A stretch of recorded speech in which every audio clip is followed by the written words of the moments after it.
Jy is welkom om jou Bybel oop te maak, of jou selfoon, of die teks wat jy uit jou kop het ken, oop te maak by Lukas hoofstuk 6. Ek het dit hier in hierdie 1983 vertaling, is hier by bladsy 87 rond. Lukas hoofstuk 6. Ons gaan lees van die teks is van 39 tot 49. Wij gaan inhak by 37, wat eintlik soort van hierdie gedeelte begin. Lukas 6 van vers 39 tot 49 en die eerste paar verse van 37. So miskien net 'n opmerking voordat ons die teks lees wat interessant is. Hierdie gedeelte in Lukas staan bekend as die vlakte predikasie. Julle weet Matteus 5, 6 en 7 staan bekend as die berg predikasie. The Sermon on the Mount. Want Matteus sê vir ons, Jesus het in die berg uitgegaan, die mense het hom gevolg en hy het met hulle die grondwet van die koninkryk gedeel. Die alternatiewe manier van leef. Matteus 5, 6 en 7. Salig is die sout en lig en al daai verskillende gedeeltes wat Jesus. Hierdie is dieselfde inhoud. Met ander woorde, dis Lukas se weergawe van die bergpreek, Jesus se bergpreek. Maar as jy lees hier by vers 17 staan daar, hy het saam met hulle van die berg afgekom en op 'n gelykte by 'n groot aantal volgelinge gaan staan. Van die hele Joodse land en Jerusalem en van die kusgebied van Tyrus en Sidon af was daar 'n menigte mense wat gekom het om na hom te luister. So Lukas se dekor van hierdie teks is so 'n bietjie anders as Matteus se. Ook naby die berg. En Matteus het Jesus het al begin praat. Lukas het so 'n bietjie minder in as Matteus. Daar's een of twee verskille, maar so hierdie is Sermon in the Field en Matteus 5 vers 6 en 7 is Sermon on the Mount. En hy begin die boodskap met die seën van die genade van God wat die disippels ontvang. Hy herinner hulle daaraan dat God se genade vir hulle tot seën is. En hy herinner hulle daaraan dat mense wat Jesus volg, leef anders en lyk anders in die wêreld as mense wat nie vir Jesus ken of nie vir hom volg nie.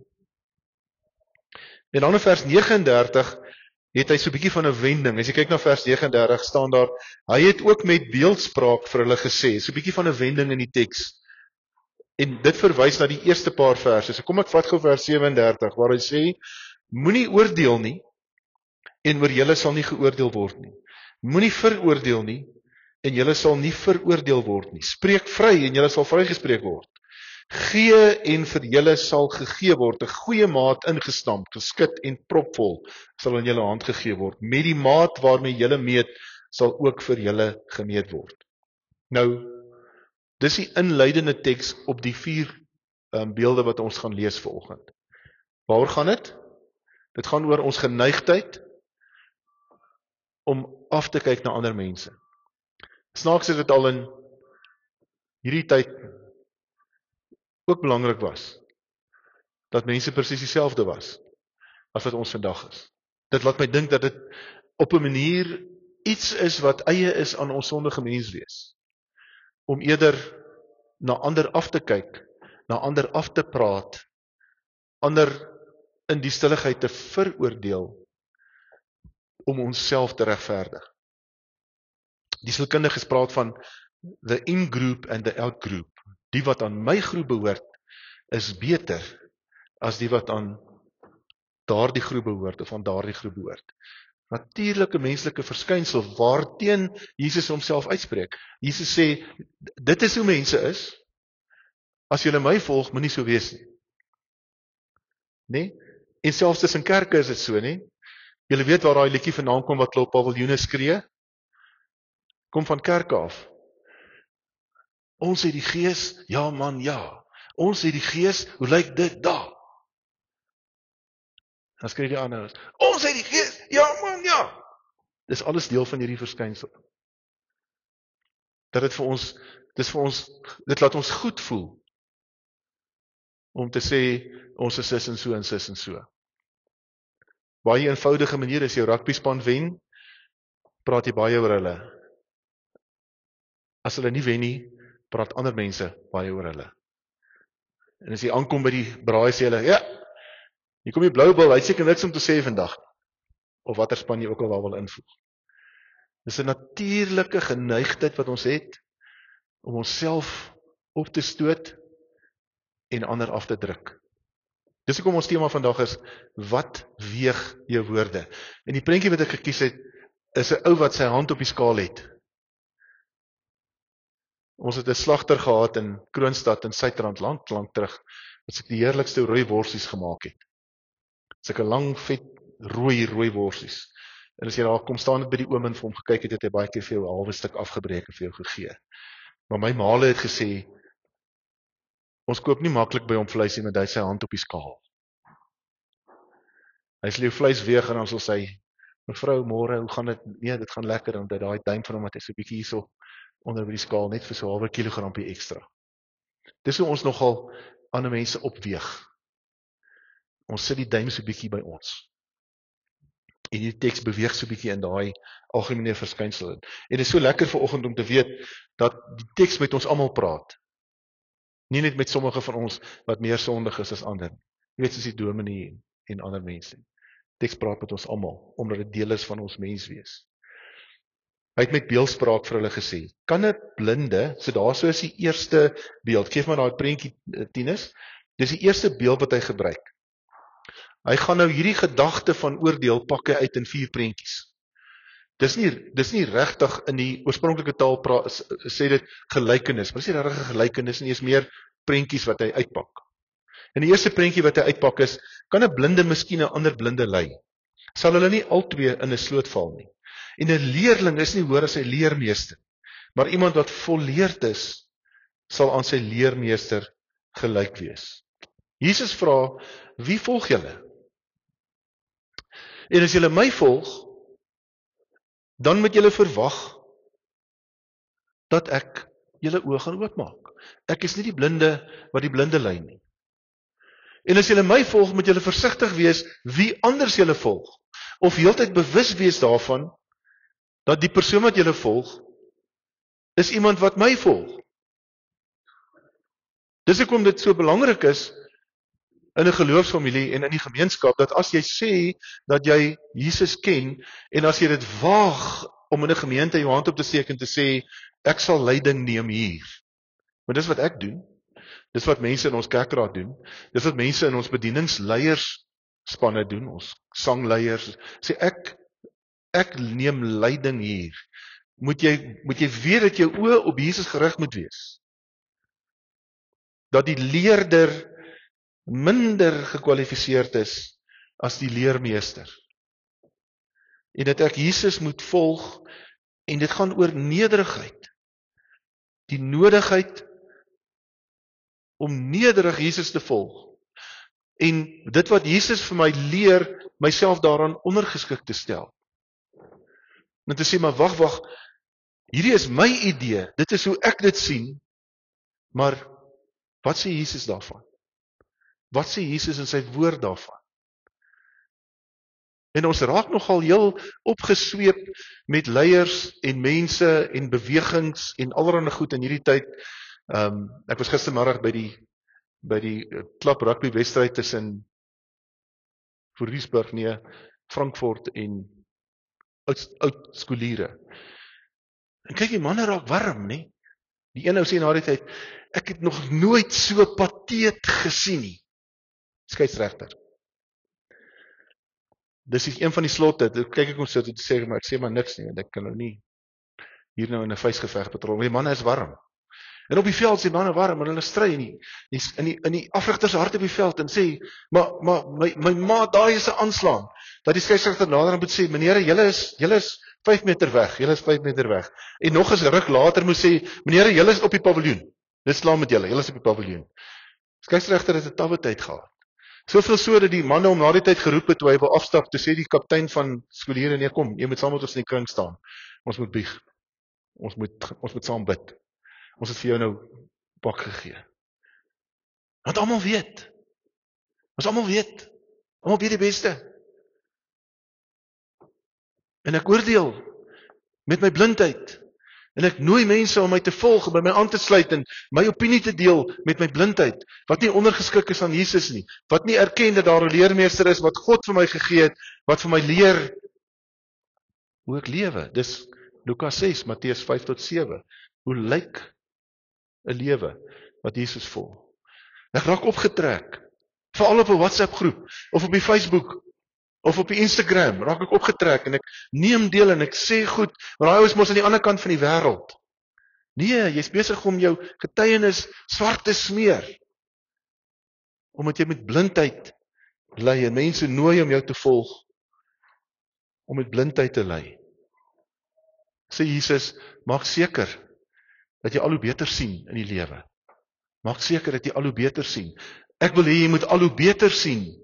Ek wil hê jy moet al hoe beter perspektief hê. Moenie agter elke ding aanhardloop en slaafs en blind dit volg nie. Volg my, ek maak jou oë oop.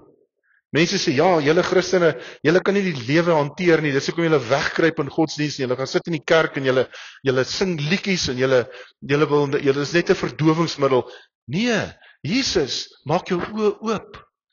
Jy ervaar die seer en die vreugde 1000 maal meer as iemand anders. 1000 maal meer.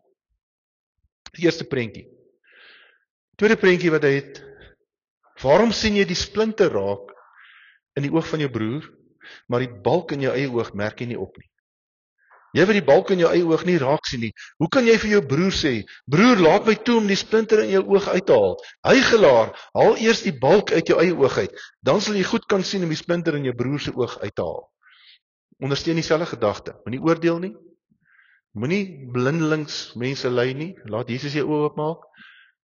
En hoor die broer, suster, geliefdes, jou onderrok hang uit. Jou onderrok hang uit. Daar's 'n stok in jou oog, daar's 'n balk in jou eie oog. Maar jy's super skerp om splinters in ander mense se oë raak te sien en dit uit te wys.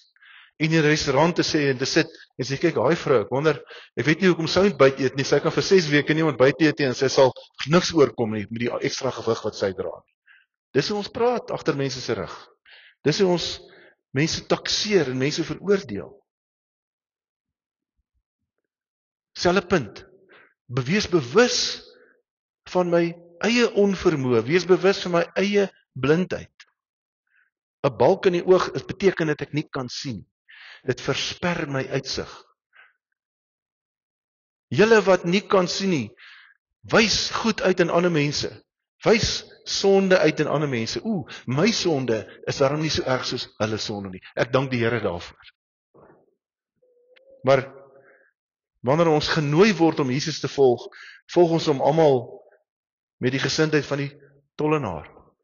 Ag Here, wees my arme sondaar genadig. Los die balk. Disippels word nie beter deur hulle self met ander te vergelyk nie. Ek wil dan net nie soos hy wees nie. Ek wil dan net nie soos hy wees nie. Ek is so dankbaar, ek is nie so nie. Hierdie vrou kon daarom seker beter glase uitgesit het vir hierdie maaltyd. Hierdie servette kry mens by Pick n Pay. Klein, fyn maniere waarop ons uit die hoogte uitkom. Waarop ons mense verkleineer om onsself te laat beter voel.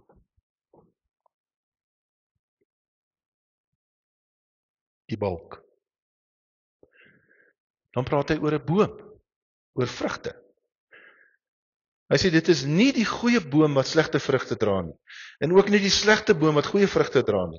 Elke boom word aan sy eie vrugte geken. Van doringstruike pluk 'n mens mos nie vye nie, en van doringbos oes jy ook nie druiwe nie. Die goeie mens bring die goeie tevoorskyn uit die oorvloed, goeie dinge in sy hart, en die slegte mens bring die slegte tevoorskyn uit die oorvloed, slegte dinge. Waar die hart van vol is, loop die mond van oor. Ek lees terwyl ek voorberei dat iemand vir 'n baie toegewyde volgeling van Jesus gevra het,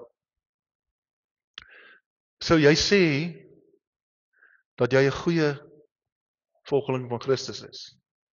Toe sê die ou, wel, dit moet jy vir my buurman vra. Dit weet ek nie. Elke boom dra sy eie vrugte.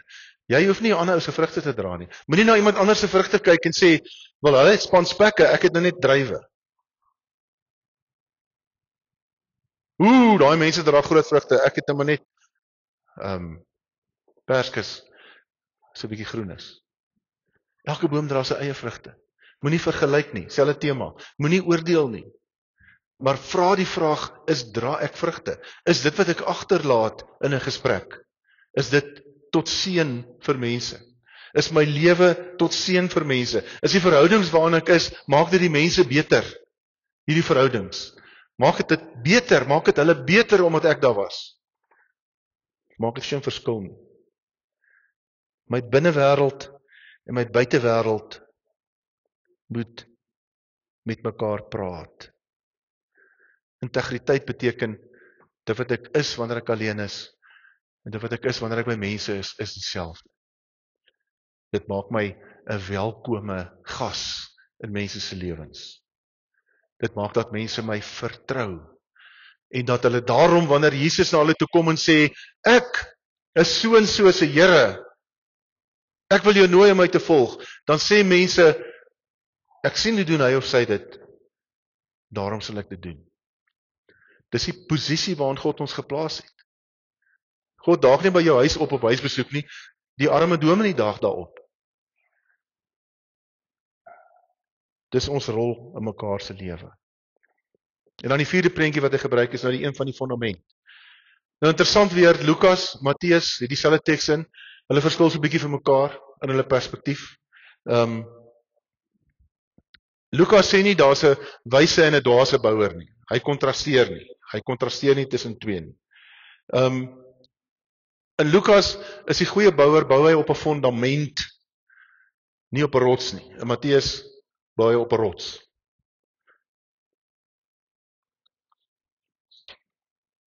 En in Lukas word die huis gevloed deur 'n rivier enkelvoud, terwyl Matteus so 'n bietjie oordryf. Hy praat van reën, vloede en winde. So maar die persoonlikheidsverskil tussen Lukas en Matteus. Lukas, die mediese dokter, wetenskaplike ingestel, sy hom uit op die been. Matteus, wil nou nie sê die belastingman praat so 'n bietjie groot nie, maar dit is wat dit is. Wat sê die teks? Watter sin het dit dat julle my aanspreek met Here, Here en nie doen wat ek sê nie? Elkeen wat na my toe kom en na my woorde luister en doen wat ek sê, ek sal vir julle verduidelik soos wie hy is. Hy is soos 'n man wat by die bou van sy huis die grond diep uitgegrawe en die fondament op die rotsbodem gelê het. Nou, dit was nie die algemene boumetode van hierdie tyd nie. In ons tyd is dit natuurlik, jy kry nie 'n kaartjie om aan te gaan voor dit nie reg is. In hierdie tyd het jy jou huis bo op die grond gebou. En dan wanneer die vloede kom, spoel hy weg. So wat sê Lukas? Jy grawe diep uit, jy sit 'n fondament op 'n stewige rots. Jy bou nie die huis op die rots, sit 'n fondament op. Toe daar 'n oorstroming kom en die vloedwater die huis tref, kon dit hom nie beweeg nie, want die huis was goed gebou. Maar, hier sy kommentaar, as iemand luister en nie doen wat ek sê nie, is hy soos 'n man wat sy huis bo op die grond gebou het sonder 'n fondament. Toe die vloedwater dit tref, het hy dadelik ingestort en daardie huis het een groot puinhoop geword. Gaan oor wat gaan aan waar ander mense nie kan sien nie. Hoe weeg jy hier? Selfe tema. Dit help nie jy het 'n huis wat op die grond staan en wat blink is en almal praat daaroor en as die wind en die weer kom, dan verdwyn jy maar net soos al die ander huise. Dis my grootste uitdaging as volgeling van Jesus, om hom ook te volg met blymoedigheid in die tyd en in die tye in my lewe wat dit swaar gaan. Want dis wat hierdie teks van praat. Hy sê as jou fundament op Jesus gebou is en die rivier van die lewe spoel oor jou, staan jou huis. Natuurlik het modder in die sitkamer. Eenslag by die Vaalrivier gekuier, een van daai rivierhuise toe, wys die ouetjie wie se maale se huis dit is vir ons, waar die modder gelê het in een van die groot vloede. Pragtige huis. Hulle het 'n huisbak of 'n huiser, 'n ding bo in die dak van die tweede verdieping waarmee hulle die klavier en meubels ophuis as die rivierwater kom. Die huis is fyn. Hoe oordeel jy? Oordeel jy van 'n diep fundament af wat in Christus is? Wat in Christus gesetel is? Oordeel jy as iemand wat sien, wat toelaat dat Christus jou oë oopmaak, wat kan sag kyk na ander? Oordeel as iemand wat die balk uit sy eie oog uithaal en sê, kom ek hanteer hierdie persoon sag, kom ek praat met hierdie persoon op 'n manier wat opbouend is. Kom ek dink, want dis waaroor die teks gaan, op 'n manier hoe hierdie persoon, want ons kan plastiek wees, hoor. Ons kan glimlag sonder dat dit ons oë bereik. Here, mag ek uit my binneste uit oor hierdie persoon anders voel en dink. Nie net in optrede nie. Nie net in plastiek hoflikheid nie. Mag ek vir hom of haar lief wees om aan een kant toe te vat en te sê, wie is 'n ding wat my pla. Ek weet dit gaan jou kwaad maak, gaan dalk ons vriendskap ruïneer, maar ek wil dit met jou deel. Omdat ek dink jy kan beter. My vrou sê altyd vir my, as haar 'n belangrike boodskap kom, sê sy vir my, hoor hier, ek het die kode nou al geleer in my lewe. Hoor hier, omdat ek nou moet ek luister. Want dit het lank gevat vir hom tot hier te kom. Nou gaan sy vir my sê, ek wonder of jy nie wil wat ook al. En 99% van die tyd, 99.9 plus 0.1 van die tyd, is dit iets om na te luister. Omdat sy lief is vir my. Dit irriteer haar, of dit voel vir haar, is iets wat ek doen wat nie goed is vir my nie. Ek moet dit anders doen of beter. So hoe weeg jy? Is die vraag wat die Here na ons toe bring vanoggend. Geef my daai.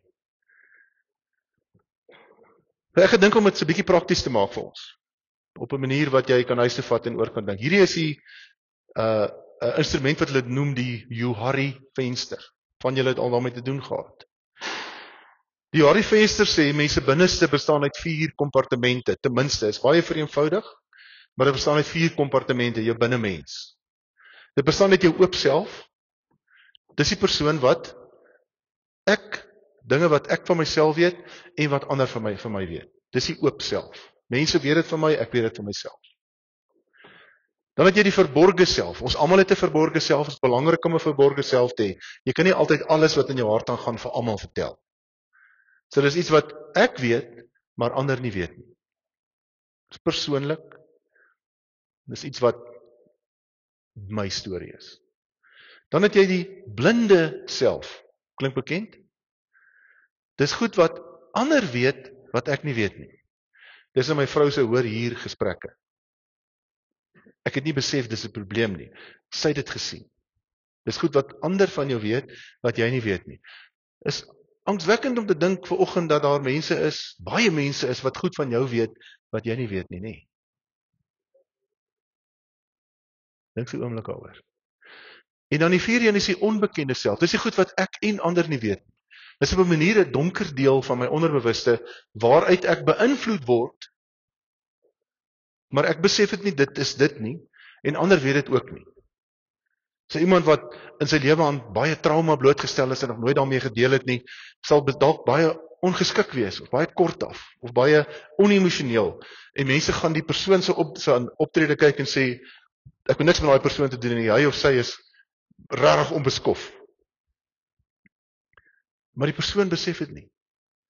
Want hulle opdrag, hulle gedrag kom uit die onbekende self uit. So hoe leef ons normaalweg met hierdie 4 goed? Ons leef op hierdie manier. As ek ons 'n bietjie kan verander. Oop self, so min as moontlik. Dit wat ek en ander weet, so min as moontlik. Verborge self, Soveel as moontlik. Maar die gevolg daarvan is, my blinde self is baie meer as wat dit moet wees. Daar's dinge wat ek sê en doen en maniere wat ek optree en hoe ek dink, wat ander agterkom is nie goed vir my nie. Niemand sê dit vir my nie, want dit is nie lief genoeg vir my nie. En ek weet nie dat dit so is nie. Dink aan iemand met 'n verskriklike humeur. Wanneer hy kwaad word en sy humeur verloor, dan staan almal doodstil. Wat sê ons? En hy sê, "Alraai, toe gaan ons aan." En hy besef nie dat dit 'n effek het op mense. Maar wat die grootste probleem is, my onbekende self is heeltemal te groot. Die goed waardeur ek beïnvloed word, wat my gedrag bepaal, is te veel. Dis hoe ons normaalweg leef. Ek wil liewer dit nie weet nie. Ons mans wil nie met mense praat nie. Ons mans wil nie vertel hoe dit in ons hart gaan nie. Want wat gaan dit nou help? As ek geld gehad het vir elke man wat in my lewe vir my gesê het, wat gaan dit nou help? Dan was ek 'n skatryk man. Dit gaan nou oor om jou oop self. Hoe sê die teks? Wat sê die teks vir ons? Dis die derde prentjie. Om jou oop self soveel as moontlik te kry. Dit wat jy van jouself weet, en dit wat ander van jou ken, wat jou motiverings is en hoekom jy is soos jy is, om dit so oop as moontlik te kry. Die binnelewe, daar waar ek weeg, oop te kry. Toe te laat dat Jesus in my binnelewe lig bring in die duisternis. Sodat my verborge self daar kan wees, maar dat dit nie 'n groot geheim is wat niemand mag hoor nie. Waarvoor ek bang is nie. Die onvertelde verhaal het die grootste mag oor jou. Dat ek my onvertelde verhale kan lam lê en hulle in my oop self kan inbring. Kan sê, ja, dit is so. Ek het eendag by 'n kamp gepraat oor my huisgesin en my stiefpa en sy alkoholisme en ons geweld in die huis. En ek het na die tyd gaan water drink, lekker klaar, moeg na die aand se bedrywighede en so laat van so 'n kop langer as ek storm op my af in die donker waar ek by die wasbak op die kamptrein water drink en hy sê vir my, "Hoe durf jy so praat oor die goed?"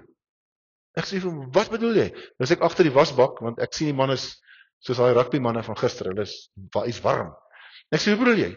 Hy sê, "Mens praat nie so oor hierdie goed nie.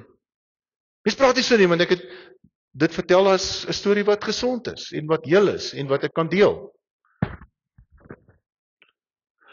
Ek sê vir hom, "Hoorie, ek het my storie vertel, nie jou storie nie."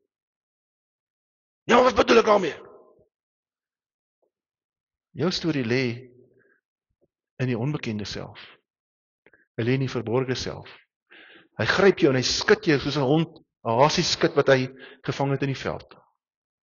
Maar jy weet dit nie. Ons het 'n wonderlike kamp gehad saam met hom. Omdat hy geleer het om sy oop self kans te gee.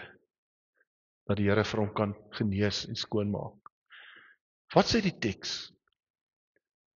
Wat weeg jou woorde? Wat is hier in my binneste? Jy kan my weer daai skalkie opsit asseblief, Tinus. Hoe oordeel ek?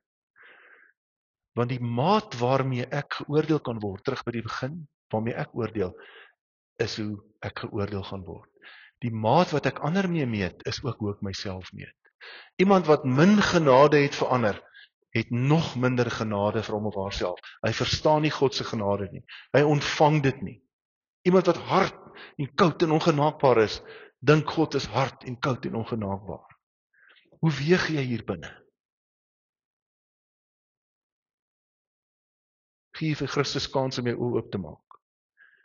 Gee vir Jesus kans om die balk raak te sien, om te sê, kom ek verwyder net hierdie. Dit gee my verkeerde perspektief. Is jy iemand wat kyk en sê, wat se vrugte bring ek na die tafel toe? Is jy iemand wat sê, my fundament is diep in Christus. Ek hoef nie my hand op die skaal te sit as ek weeg nie. Ek kan weeg want ek is in die hand van Jesus. Die preek op die vlakte. Mag dit wees dat ek en jy, soos vandag hier weggaan, ietsie van sal saamvat. Ons bid. Here, ek het hierdie teks begin lees en voorberei en jy het my in die hoek vasgedruk.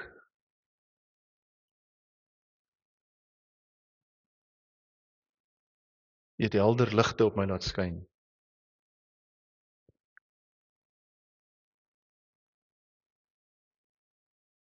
Maar jy het met sagte oë na my gekyk. En vir my gesê, maar wil jy nie anders leef as wat jy doen nie. Hier is iets beter vir jou.